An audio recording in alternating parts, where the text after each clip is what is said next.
Good morning, welcome to my channel.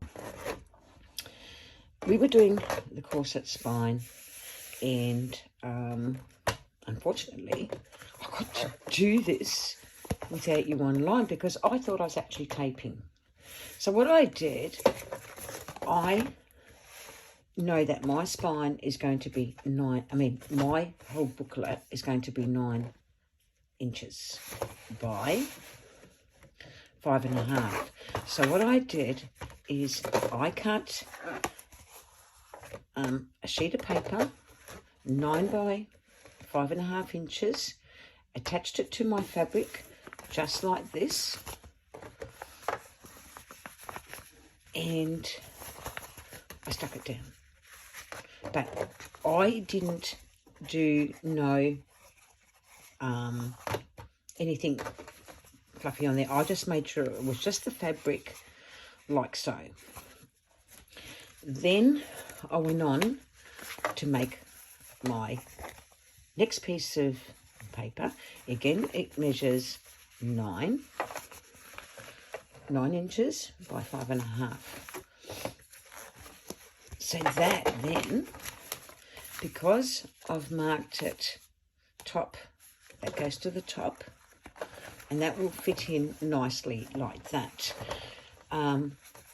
So always when you do these, see how big you want your spine. So say for instance, you want your spine to be, say, 1 inch. You're looking at, well, say roughly 8.5 in width that you need to cut of papers. Now, that's how I would do it. So, if you want a 3-inch spine, then you got to work at the, get it to 3 inches, which will be around there, which will be 9 3/4, well, not 9 3/4, I don't think, or will it? Hang on a minute, there. 3 inches, you're looking at 10 inches. So you just roughly work it out so that you don't muck up. What I did is mark this on the 6 because I'm having a lot of issues and I like to know exactly where I'm at, you know, how much leeway do I give, blah, blah, blah. So because I've already done that, this then is ready to go down, but I've still got a few more things to do to it, so I'm not going to attach it now. But all you would have to do is glue that first to the spine. Glue that there. So I do the spine first, but make sure when you're gluing the spine down that the sides are going to meet. Oops. Because this is perfect. It's perfectly in place. And did you notice I've frayed the edges because that's how I want this book to look like. This is a perfect fit. So this should fit perfectly in there. So if you didn't want to use fabrics and that, another way of doing it is getting some cardstock. And I used a file folder because it's pretty solid. So I'd make a file folder up into a journal, whether it's a big journal, small journal. Those that experience would understand what I mean. So what I did, I set it up, scored it at what I wanted my spine to be, which is 2 inches, and measured my cover. And that's a journal, basically, cover. Now, then, all you would have to do is use these. Well, I'll show you with this one. I don't know if it will work with this. Oh, no, what am I doing? Where's my other cover? The one that's already done. There. So, instead of putting this on, instead, you've got the tea-dyed pages. And see, it will fit perfectly because it's measured to the width I want it to. So just make this first before you tighten all these up. Then you'll be able to glue it in place and you've got your cover. Because I haven't put the strings on this, it's really hard to, actually, I can show you though. I don't know if that's the right way, but anyway. So that will sit like that. That will sit like that. And that will sit there. And I'm going to have a nice stretchy arm. I can put my strings in afterwards. I mean, I can put my strings in and then tighten them up as I will. But that would fit perfectly. So I hope that's self-explanatory, showing you this way. So make your cover first. And then you know that these are going to fit on here, which they will, if you do your measurements correctly. And then thread this up. Yeah. And then tighten it before you glue it all down. You don't even have to really tighten it too much. Because like I said, I glue there. So with this one, I am not going to stitch it down because I wanted to show you how to make an ordinary cover out of fabric. And again, I'm using the same type of measurements. So move that out of the road.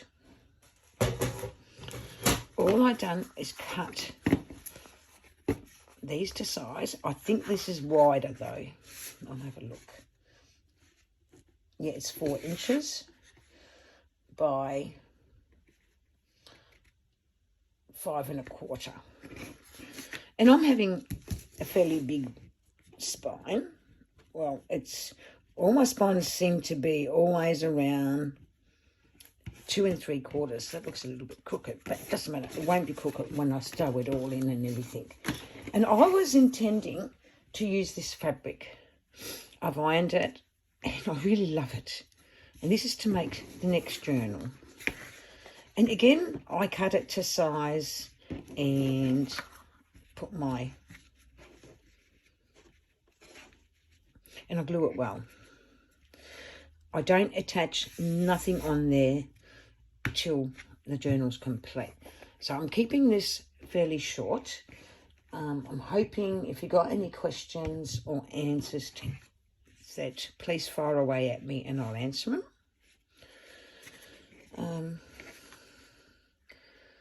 So first thing, did I stitch all that? Because I really like it stitched. It doesn't look like I stitched to the top, but it should be all right. Okay, so first I'm going to start gluing. And I glue with fabric glue all the way around. And sometimes I use my finger to spread it around, but so that I don't have the Fabri-Tac leaking through. Now, what I find with Fabri-Tac, in humidity, it tends to get gluggy and sticky. I mean, it's supposed to stick, isn't it? What I mean by that, it's so gluggy, I can't use it properly. I use bookboard. Look, I find for longevity of covers, you are better off using bookboard for all your projects. So much easier. And if you do your measurements correctly, you can use that board like I made up for the corset spine for any book. And you are going to get a perfect cover. Like, honestly, perfect covers all the time. I find it works for me all the time. Now,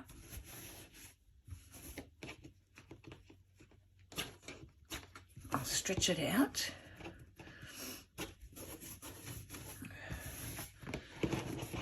So like I said, you can make that for the inside of this book and stick it down. As long as you stitch your I'm going to leave that there because I'm going to stick that side down first. I don't know, I just find work easy you know, on yourself. Don't make your work harder for you. And I'll show you what I'm going to do with the corset spine, what I'm going to use to stitch on, and how I actually do that.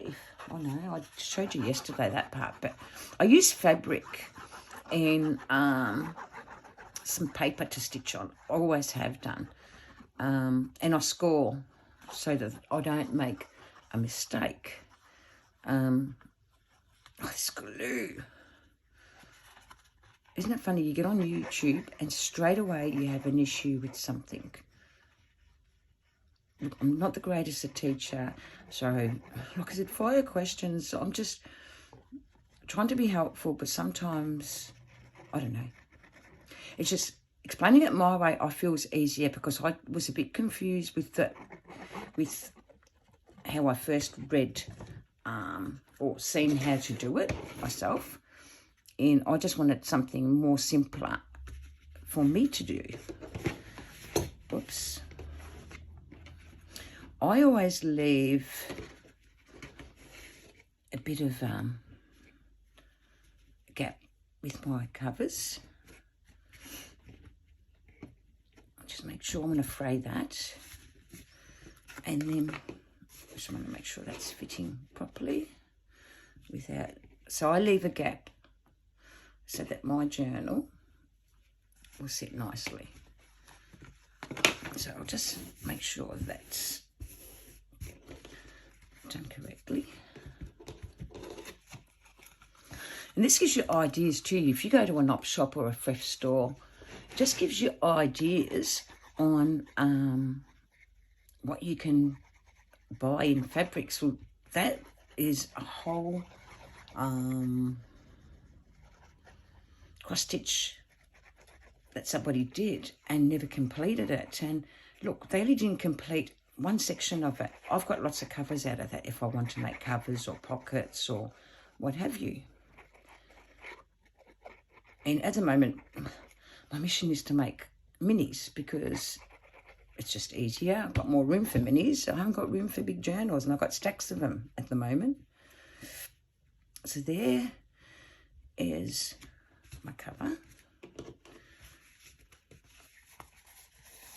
And we're just going to let that dry because I won't be doing anything more to it. And see, I could add something like that to it, but I won't be, because I'm going to make my signatures up. I haven't chosen the inside of my covers because that's technically a hard thing to do at the moment since I'm doing the other journal. And I don't want to have too many things on the go. But that will have a nice spine. So going back to this, say you made a journal. See how it fits in nicely?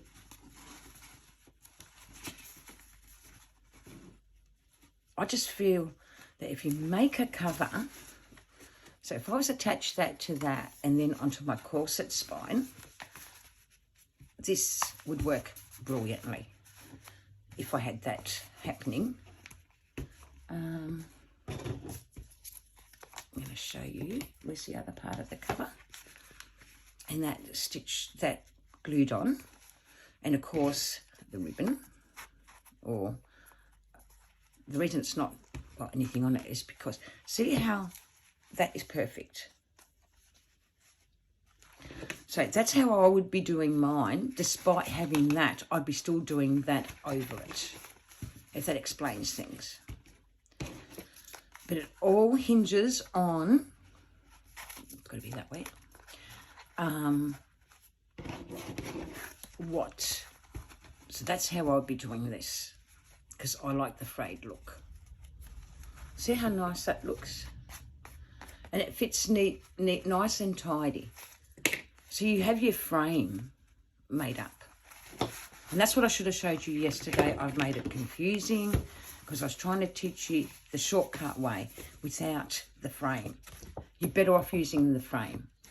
Making your frame the size of your, how you intend your journal to be, then your ties will be so much easier. So much easier. Oops. And then once they're that's attached, I can actually fit it through and it looks gorgeous. So I know you're working basically with 3 different things, but imagine the sturdy cover you're going to have doing it this way. So a 5-folder is brilliant. And then you just choose what you want showing. You could use scrapbook paper there if that's what you want showing out of your journal.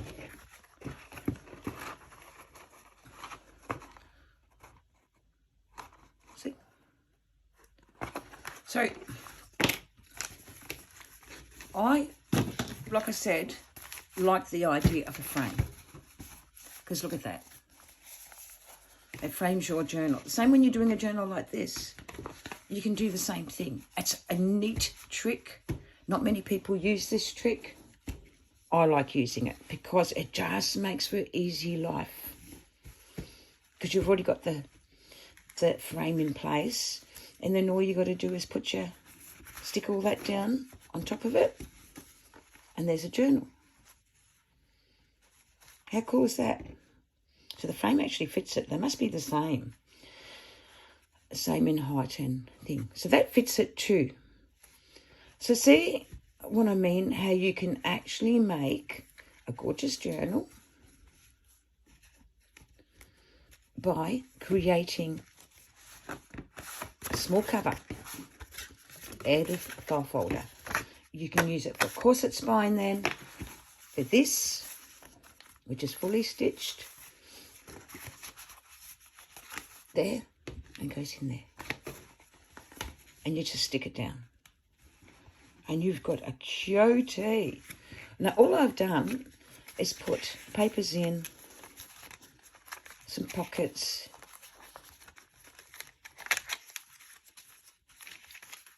and it's ready to go, ready to create. So by creating a frame, you can create a journal.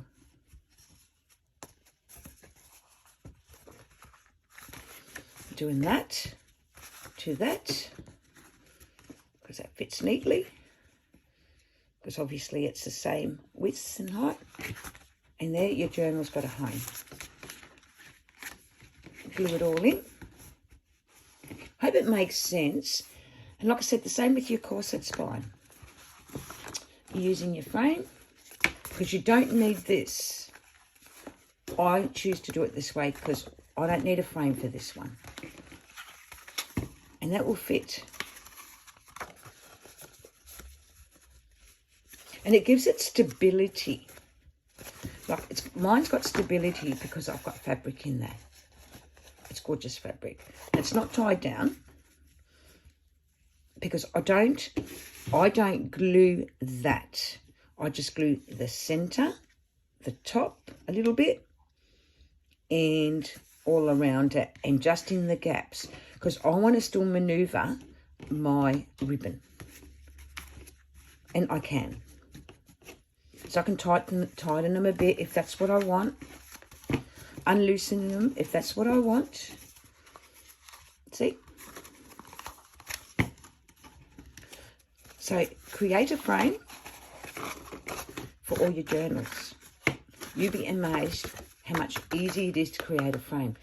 I score everything, and like I said, that frame fits in here,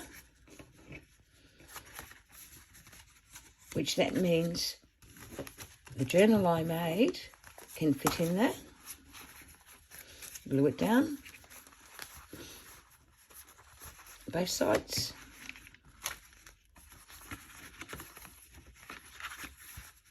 First do your cardstock, then do this.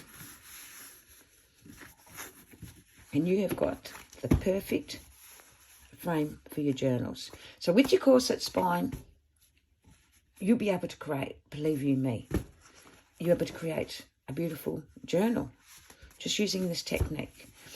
Get yourself some book board. These are only 1 mil book boards, so they're ideal for the one,